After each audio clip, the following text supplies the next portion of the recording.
so I really appreciate being included. And before I continue, I just want to thank Ginny Ramos and Kobe Brown. Ginny, who heads up the Prevention Coalition, I have two roles really. I'm the president of Snowshoe and also the president of the Snowshoe Foundation, which is a separate organization. And the Snowshoe Foundation is the fiscal agent for the Prevention Coalition for the SPIF-SIG grant they've gotten over the last 3 years.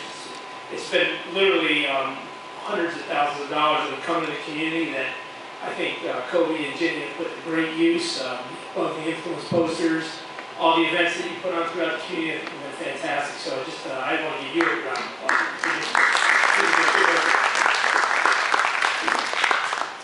I'm going to speak about this issue from the employment perspective. We employ just short of 400 people year-round at Snowshoe, and in the wintertime it's up to 1,400. And we started something fairly groundbreaking in our industry about 5 years ago. We started drug testing for pre-employment screening. And at the time, people were very concerned about the ability to get people to work that can pass. And I have to admit, I was one of those people. And I was really worried about it. And over time, we've implemented that program to great success. Just recently, we implemented a program where we do drug screening for safety-sensitive positions, which is about, I don't know, 2/3 of our employees, I guess, maybe a little less. And then the next phase of that is a random test for safety-sensitive positions. Look, we're not trying to tell people how to live their life. We're not trying to invade people's privacy, but at the end of the day, what we're trying to do is ensure the safety of our guests, the people that come to visit us, and also the safety of coworkers. For those of you who've been up to Snowshoe, you know that there's a lot of equipment, there's a lot of things flying around like chairlifts and groomers and snowmobiles and people on skis, and having folks impaired in that environment just isn't acceptable. The thing for all the young people in the room to think about is, what does that mean for your employment future? And I think habits start in school and as you're growing up. And the folks who struggled with a drug testing policy as employees didn't just start struggling with that. They started at a certain point in their life. They made those decisions. And the interesting thing that we've noticed this year more than anything is that with unemployment over 10%, as an employer, we can be a lot more selective than we have been in the past. And this year, for the first time, some employees who came back to us to work seasonally, we didn't invite them back.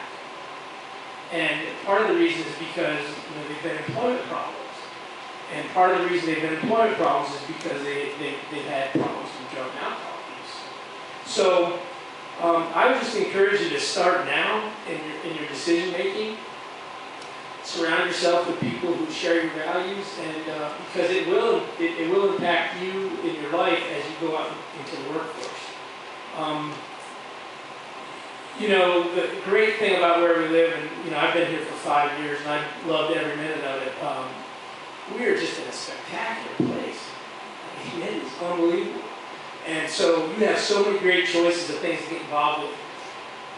With Snowshoe in your backyard, you might think, my goodness, it's our little ski area here in our part of the world. But you know what? We're the #1 rated ski area in the whole Mid-Atlantic. That means everything south of Vermont.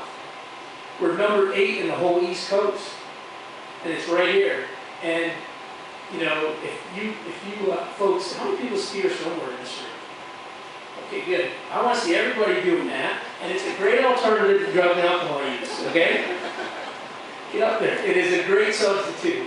And if you surround yourself with people who are active in the outdoors, who hike and bike, and hang out on the Greenbrier River, and do all the great things that there are to do around here, you won't have time to mess around with that much stuff. So I encourage you to be good role models. I agree with JL. I think the folks that come to these meetings are the people who already kind of get it. So I applaud you for coming and encourage you to be leaders and to bring some other folks with you and make great choices as you go forward. And I look forward to having you guys come work for us. So I'll leave it at that, and I guess I'll answer questions later. Thank you.